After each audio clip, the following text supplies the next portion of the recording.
जय हिंद दोस्तों।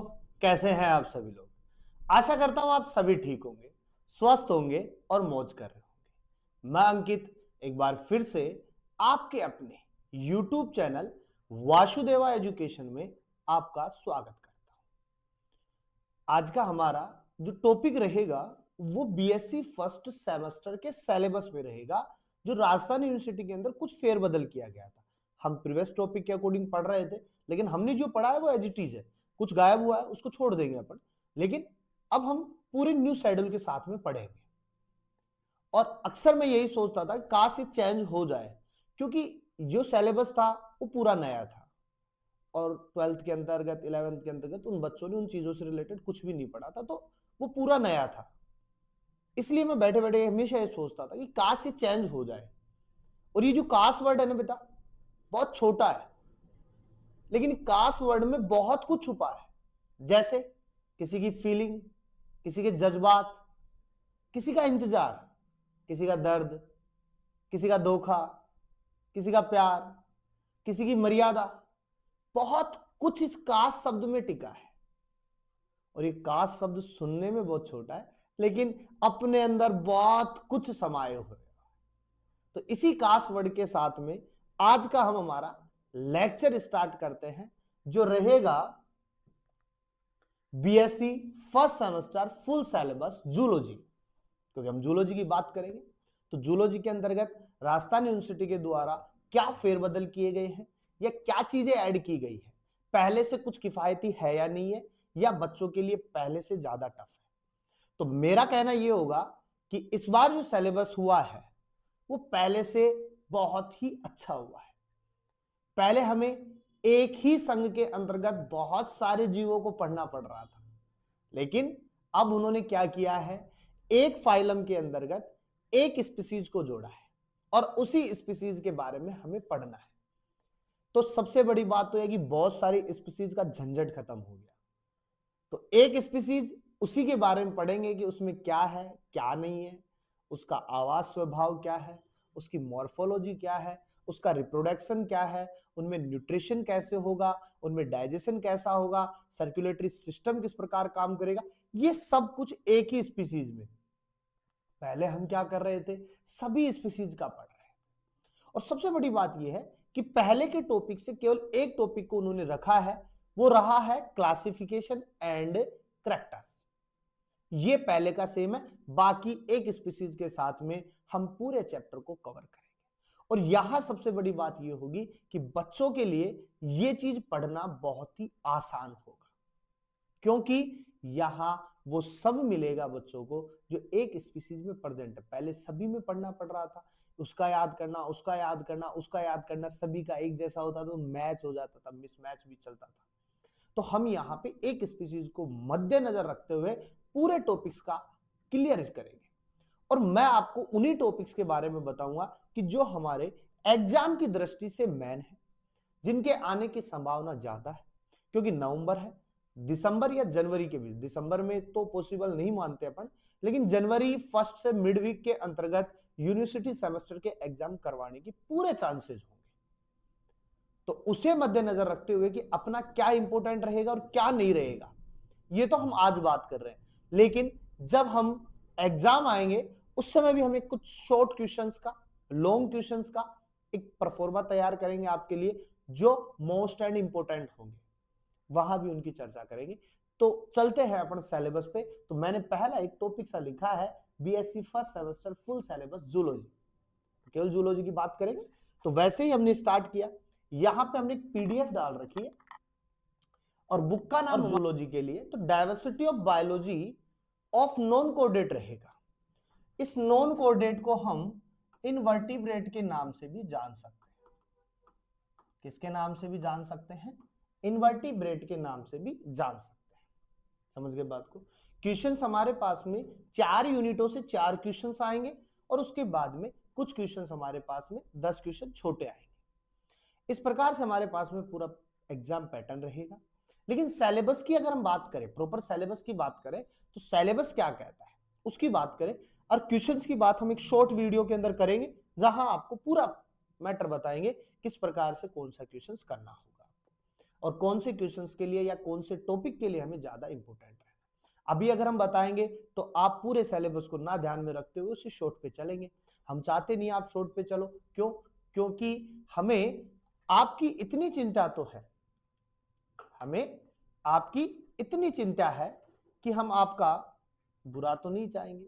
समझ रहे हो बात को? तो ज्यादा से ज्यादा मैटर अगर कवर हो, पास होने के लिए हमें पता है, नंबर लाने के लिए हमें क्या करना होगा बाद में, अभी के लिए इतना। तो देखो पहली यूनिट का पहला टॉपिक क्या है? Principle of taxonomy. Principle of taxonomy, हमें वर्गीकी के सिद्धांतों की बात करनी पड़ेगी। अब इस वर्गीकी के सिद्धांतों की बात करें तो ये 11th और 12th क्लास से रिलेटेड मैटर है, जहां हमने पढ़ा है, क्या क्या पढ़ा है? इंटरनेशनल कोड ऑफ नोमेनकल्चर, नामांकन पढ़ा है अपन ने, कैरोलस लीनियस के कुछ नियम्स पढ़े थे हमने। इसके अलावा हमने कॉन्सेप्ट ऑफ 5 किंगडम सिस्टम पढ़ा है, आर.एच. व्हिटेकर के द्वारा 5 किंगडम परिकल्पना दी गई थी।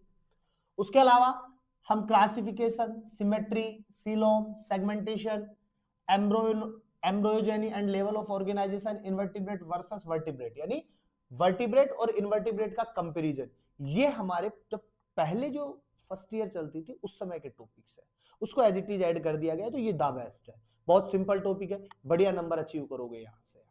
तो अपने लिए मान के चलो, एक तो ये टॉपिक बहुत ही इंपॉर्टेंट हो गया, ना ज्यादा थ्योरी है ना कुछ है, बहुत ही सिंपल तरीके से इसको पढ़ेंगे और बहुत जल्दी याद भी हो जाएगा और बढ़िया नंबर अचीव करोगे। दूसरा टॉपिक उन्होंने ऐड किया है प्रोटोजोआ, जो पहले भी था हमारे पास में, जब मैंने पहले सिलेबस डाला था उसमें भी प्रोटोजोआ था, और उसके अंदर ये लाइन आपको एज इट इज थी, general characteristics and classification up to class, ये एज इट इज था और ये हमने पढ़ भी लिया है। प्रोटोजोआ का क्लासिफिकेशन हमने पढ़ लिया है, कैरेक्टर्स हमने पढ़ लिए हैं। एक बार आप वीडियो के अंदर जाके देखो, आप वीडियोज में जब स्क्रॉल करोगे तो वहां आपको मिल जाएगा, नहीं तो प्लेलिस्ट बनी हुई है बीएससी सेमेस्टर फर्स्ट की, वहां भी आपको मिल जाएगा। लेकिन यहां पर चेंज क्या है बेटा, तो वो समझो। यहां पर देखो, एक तो हैबिटेट, आवास और स्वभाव की बात करेंगे, मॉर्फोलॉजी की बात करेंगे यानी आकारिक की संरचना की बात करेंगे, लोकोमोशन गमन की बात करेंगे जिसने हमने पढ़ लिया है पहले। इसके अलावा न्यूट्रिशन की बात करेंगे, पोषण किस प्रकार से होगा, रिप्रोडक्शन की बात करेंगे, जनन किस प्रकार से होगा, और अंत में इकोनॉमिक इंपोर्टेंस ऑफ प्रोटोजोआ, यानी प्रोटोजोआ का आर्थिक महत्व क्या रहेगा। लेकिन ये कौन से जीव की बात करेंगे? केवल पैरामीशियम की। यहां पर केवल हमें किसको दिया गया है? पैरामीशियम को। लेकिन हम बात करें तो प्रोटोजोआ हमने पैरामीशियम का एग्जांपल भी लिया है, अमीबा का भी लिया है, यूग्लिना का भी लिया है, ट्रिपेनोसोमा का भी लिया है, लिस्मेनिया का भी लिया है, बहुत सारे एग्जांपल लिए। इसमें से केवल एक पढ़ना है, वो हमें कौन सा होगा? पैरामीशियम। ये भी बहुत इंपॉर्टेंट टॉपिक होगा। तो हमें केवल ये 2 इंपॉर्टेंट टॉपिक पढ़ लेंगे ना, तो हमारा पहली यूनिट कंप्लीट है, कोई माथाफोड़ी नहीं होगी, पहली यूनिट कंप्लीट है। क्लियर बात है? दूसरी बात अगर हम बात करें तो यूनिट फर्स्ट के 3rd टॉपिक की, तो पोरीफेरा है, ये भी हमने लगभग पढ़ लिया है, वीडियोज आपके चैनल पर पड़ी हुई है, देख सकते हो आप आराम से। कौन से पे? वासुदेवा एजुकेशन पे। तो करना क्या है आपको, देखो पोरीफेरा में general characters and classification up to class, ये भी हमने पढ़ लिया है, वर्गीकरण पढ़ लिया है और उसके कैरेक्टर्स भी पढ़ लिए हैं। लेकिन हमने कैनाल सिस्टम इन पोरीफेरा ये भी पढ़ लिया है, 3 प्रकार के कैनाल सिस्टम मैंने आपको पढ़ा दिए हैं, ल्यूकनी नाल तंत्र, साइकनी नाल तंत्र और एस्कनी नाल तंत्र, तीनों पढ़ा दिए। ल्यूकनी के 3 पार्ट थे, सारे पढ़ा दिए। लेकिन ऐड क्या हुआ है इसके अंदर अब नया, तो इसमें वही habit and habitat, morphology, reproduction, regeneration and economic importance of sponge और लाइफ साइकिल। लेकिन किसका पढ़ेंगे हम? साइकन का। किसका पढ़ेंगे? साइकन का। लेकिन यहां पर हमें साइकन भी मिलता है, ल्यूकोसोलोनियम मिलता है, स्पोंजिला बनता है, लेकिन हम केवल किसकी बात करेंगे? केवल साइकन की, पर्टिकुलरली साइकन की बात करेंगे। क्लियर बात है? ये तो था हमारे पास में यूनिट फर्स्ट का मैटर, 3 टॉपिक रहेंगे। 3 में से अगर हम 2 भी पढ़ते हैं और 2 भी अच्छे से याद करते हैं तो हमें हमारा टॉपिक या हमारे नंबर मिल जाएंगे, हमें ज्यादा घूमने की जरूरत भी नहीं होगी। समझ रहे हो बात को? दूसरी बात करें तो फिर हमारे पास में यूनिट सेकंड आती है। क्या आती है? यूनिट सेकंड आती है, और यूनिट सेकंड हमने पूरी पढ़ ली है। यूनिट सेकंड के अंदर पहला रहेगा सिलेंट्रेटा। क्या रहेगा? सिलेंट्रेटा। तो सिलेंट्रेटा में हमने general characteristic classification up to class ये पढ़ेंगे, हम अभी पढ़े नहीं है।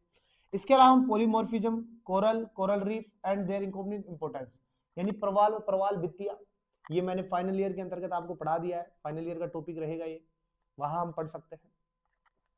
दूसरी बात, habit, habitat, morphology, reproduction, life cycle, किसका पढ़ेंगे हम? ओबेलिया। किसका पढ़ेंगे? ओबेलिया का पढ़ेंगे, क्योंकि ओबेलिया के अंतर्गत दो चीज होती है, एक पोलिप होता है, एक मेडुसा होता है, और स्तनबद्ध जीव होता है, सेसियल ऑर्गेनिजम्स होते हैं, उसके हम वहां बात कर सकते हैं। हमें ज्यादा घुमाना नहीं है टॉपिक्स को, हम बहुत सिंपल तरीके से पढ़ेंगे जैसा हम पढ़ते हुए आए हैं, यहां से आप नंबर अचीव करोगे। लेकिन अगर मैं इसके दूसरे टॉपिक की बात करूं, प्लेटीहेल्मिन्थीज एंड निमेटोहेल्मिन्थीज, यानी मैं यहाँ पे एस्केरिस जो आपका पूरा कंप्लीट हो चुका है, टीनिया जो हम पढ़ेंगे आगे, ये नॉर्मल है। देखो इसमें general characters and classification up to class ये हमने करवा दिया है आपका, पैरासाइटिक अडेप्टेशन ये भी हमारा हो चुका है। लेकिन हम बात करें यहाँ पे पॉलीगाइनेटिक सिग्निफिकेंस ऑफ फ्लैटवर्म्स, फ्लैटवर्म्स यानी फीता गर्मी, टीनिया सोलियम की बात कर रहे हैं हम यहाँ पे। इसके अलावा वही habitat, morphology, organ system, digestive, circulatory, excretory, nervous system, reproductive and life cycle of Taenia solium and Ascaris.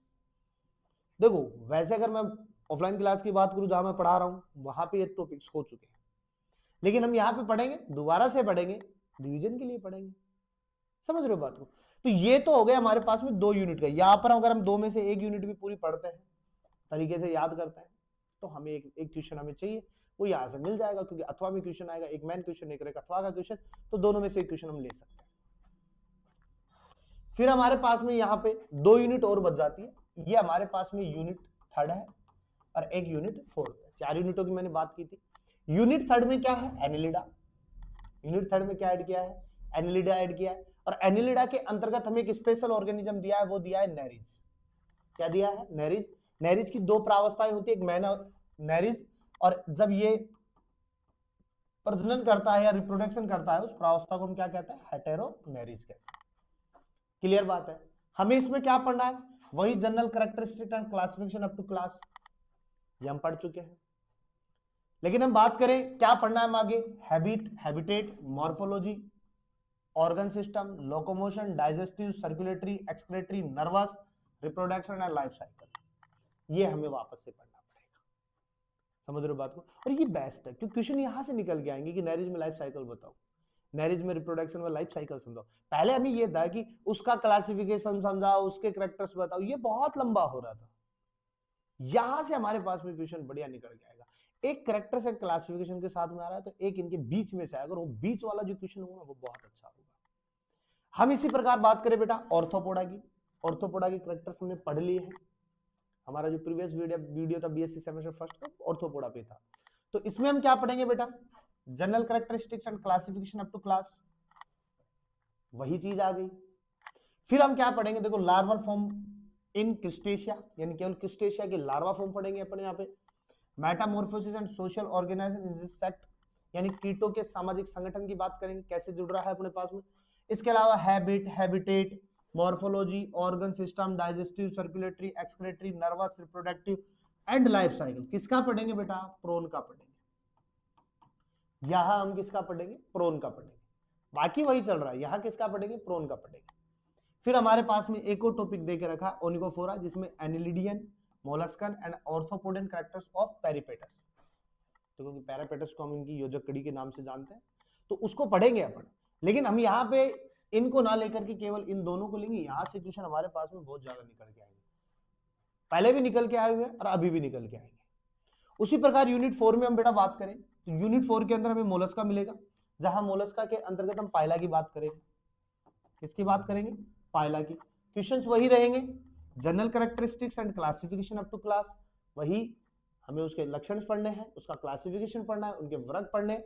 इसके बाद में हमें टोरिजन एंड डेटोरिजन इन गैस्ट्रोपोडा, ठीक है, टोरिजन पढ़ना है और डेस्टोरिजन पढ़ना है, यानी हम ये कहेंगे कवच कैसे घूमता है, कैसे नहीं घूमता है, ये वो पढ़ेंगे वहां पे। इसके अलावा वही पल फॉर्मेशन, यानी मोती निर्माण कैसे होता है, ये आपके 3rd सेमेस्टर में भी है।